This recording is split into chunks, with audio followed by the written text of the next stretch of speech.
দেশের সব মন্ত্রণালয়ের সচিব ও কমিশন প্রধানের অপসারণের দাবিতে ঢাকা বিশ্ববিদ্যালয়ে গণজমায়েত করেছেন শিক্ষার্থীরা।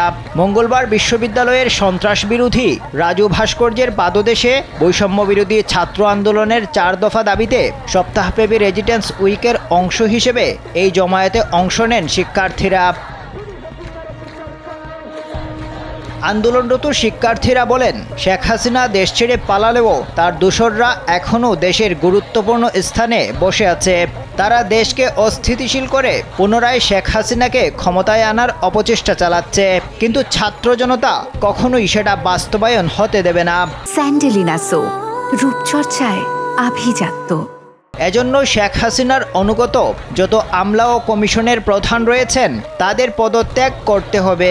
পাশাপাশি যারা দীর্ঘদিন ধরে অবহেলিত ও ন্যায্য অধিকার থেকে বঞ্চিত তাদের যোগ্য স্থানে পদায়ন করতে হবে। শিক্ষার্থীদের এই দাবির একদিন পরই চুক্তিভিত্তিক নিয়োগ পাওয়া মোট ১৯ জন সচিবের মধ্যে ১০ জনের নিয়োগ বাতিল করা হয়েছে। বুধবার জনপ্রশাসন মন্ত্রণালয় থেকে এ সংক্রান্ত পৃথক প্রজ্ঞাপন জারি করা হয়েছে।